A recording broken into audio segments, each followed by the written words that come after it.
Good evening, everybody. We're a little late tonight. The spaceship had trouble landing tonight, so we have a really good, esteemed guest for you tonight. We'll be getting to Dr. Miller in a second. Just want to remind everybody, I'm Shelley from the Illinois Gender Advocates Association, and we are a basically trans-oriented organization to help out people in our trans community, and that's what we're there for. And we're here every month, about the third Friday of the month, and next month we'll be here September 18th. Also, we're going to have in November our Day of Remembrance, and we'll have more details on that next month, but it won't be at the Center on Halstead this year like it was last year. It's going to be in the Metropolitan Community Church in Oak Park, so keep that on your schedule. I think that's November 16th when we're going to be doing that. So anyway, keep those things in mind. So now I'll get to our guest. Thank you, Dr. Moore, for coming tonight. It's a pleasure and an honor to be here. Very happy. I'm glad that you decided to come into the city and brave the parking. Yes, we made it. We squeezed in. We barely squeezed in. Because around here it's like pulling teeth for getting a parking space. Yes, it is. And Dr. Miller is going to read a poem tonight, maybe two, I know, we'll see, but it's a very interesting poem dealing with transgender people. Certainly. And he'll open to any kind of discussion if you want to. Any question you want to ask. I'll do the best I can to Yes, that's what we try to do every month, get some pertinent information out to people. Any opening comments you'd like to make before we get to your poem? Well, I think that it's better for me just to do it, and then you can react to it. This is a poem that I've performed across the state of Illinois. I've done this poem about 500 times. Really? Yeah, and I started doing this in about 2005, so it's been 4 years. It's been published in a lot of different places. On the internet, and it's called You Brought This on Yourself. You brought this on yourself. And it's about my something that happened to my oldest daughter, and I'll just do the poem. Okay. Without further ado. Thank you. They found her. They found her at the bottom of the stairs, and she had blood on her chin and tears on her cheeks, and 3 football players, anointed, appointed, and baptized by the Church of Latter-day Hate, pushed her down a flight of stairs because she was gay. The teachers in their glass closets counted their blessings and pay and looked and looked and looked. They looked the other way. The old principal told my daughter, "We can't be of any help. You brought this on yourself." So my daughter came home later that evening and slit her wrist with a plastic knife, ran out into the middle of the street searching for oncoming headlights so that she could throw herself into darkness forever. You know, I didn't know what to do. You have to understand, I'm a meek man. I'm a mild man. I have problems asking my waitress at Bob Evans for extra cream in my coffee, but I was engaged. I was enraged. I was paged by my conscience. And I told my daughter, "You push me in front of the next car because I would rather die than see you suffer." And she cried and we hugged, and she knew that I was at her side, by her side, and she did not have to commit suicide because I was her father. And I became obsessed, possessed, an angel, a demon, a superhero, as obnoxious as Tony Little selling his exercise equipment or Matthew Lesko his book on government grants because it's wrong. It's wrong for the weight of the world to be on the shoulders of a 15-year-old kid. I mean, she ain't Atlas. She can't shrug the world off her shoulders, but I can help her push the world off her shoulders, and that's what I did because I'm her father. I mean, sir, if she was your daughter, what would you do? And sir, if she was your daughter, what would you do? And Dick Cheney and Alan Keyes, if she was your daughter, what would you do? Well, we know what you do, and that's the wrong thing.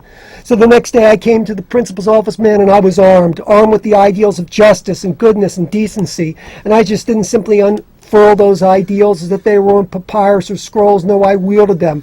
I wielded them like ice picks. I wielded them like tire irons. I wielded them like 2x4s so I could hit them upside their face. So they listened to me, man, and they were scared because I had blood and fire in my eyes. And they looked at me pleadingly, wanting me to say something. But the only thing I could tell them was this: I can't be of any help. No, you brought this on yourself. Wow, very powerful. Wow. Yeah, and it's based on fact as well. My daughter was pushed down a flight of stairs at a high school. I won't tell you where. Well, maybe I will tell you where, Naperville. I'll tell you where. Yeah, I will. And she went and tried to work within the system, and their response was, "We can't be of any help. You brought this on yourself." She tried to start a GSA there, and my daughter's about the opposite that I am. We have similar values, but she's a very low-key person. She's not flamboyant, and her years there were just terrible, and it's taken her a long time to get over it. She's in a very stable now, 4-year relationship with her Okay. partner, live up in Des Plaines, and but she overcame all this, and she's Okay, I'm really glad to hear that. inspired me to do this poem. And also, I wrote a play about this. Oh, really? Okay. And we did this last year at Lewis University. We're going to do it at Lewis University this year and move it out into the suburbs. So I'm really Okay. doing activism through art. Well, that's probably sometimes the best way to do it. Yeah. I mean, I grew up in the '60s. Remember all the stuff that they were doing those days with activism and art, the psychedelic art, of Sure. course the music. Sure, I think people don't want to be lectured to; they want to feel it, and I think Yes. that's when they see this story, when they hear this poem, it's so gratifying to have people come up to me, and it's not just lesbians, gays; it's bisexual, transgender, because they need to see that there are people of I wouldn't say of high rank, but of people of authority who are just tired of this stuff and want it to change and are willing to fight for them. And it means a lot to them, a lot of people, to hear this this poem and other kinds Oh, of yeah. things for that reason. I like it's very powerful. It doesn't mix words. It gets right to the point. Which Right. is, it's very uplifting in the sense that hey this is it. This is reality. Here, Yeah, okay. that's right. Okay. That's right. There's no denial what's going on here. I'm very happy you came on to tell us this. Thank you. I hope I'd like to see your play sometime. Very Well, you know what? Actually, I invite you. It's going to be over at Lewis University, October the 2nd. Okay. And I'd I love to see then, that. believe it Yeah. or not, I made a contact, and we're going to be doing this play out in April and May 2010. Okay.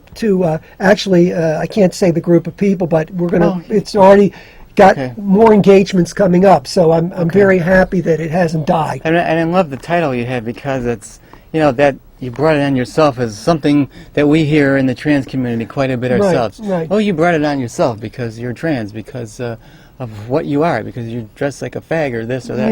Yeah. That we have to deal with that every day of our life, basically. I mean, I've heard it on the show here numerous times about the same thing. I mean, like we have no right as trans people to believe in God. We've been told that before on the show before. I had people tell me that. So it's, and Patricia can verify that. She's on the phones tonight in case anybody wants to call. So it's a very powerful message, okay? Yeah. And people, the scary thing is though, there are people that actually believe that it's like with your daughter. Well, she brought it on herself, yes. And those people, what's scary is that a lot of these people are in power in our society.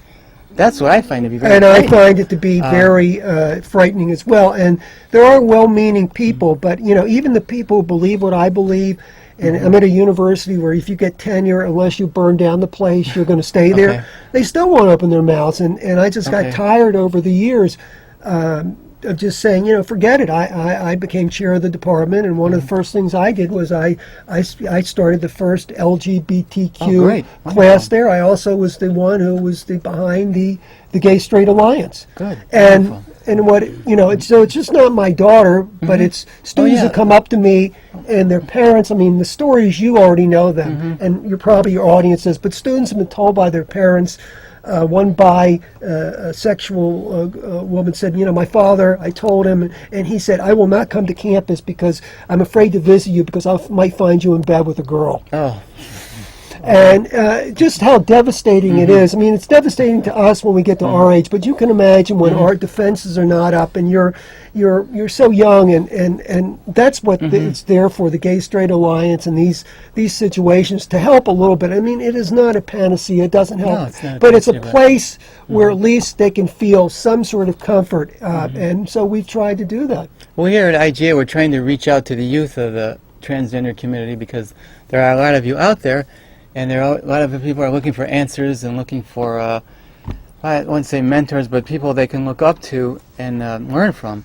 Yes. And a lot of people in our trans community, as I mentioned before, there's a lot of meism in our trans community. There's a lot of people. And I think that's part of it, because I don't think, I think that's part of the maturation process. It's about everybody, because just getting what you need is not going to help. Ultimately, it all has to change for all of us. And I know that a lot of young people are watching.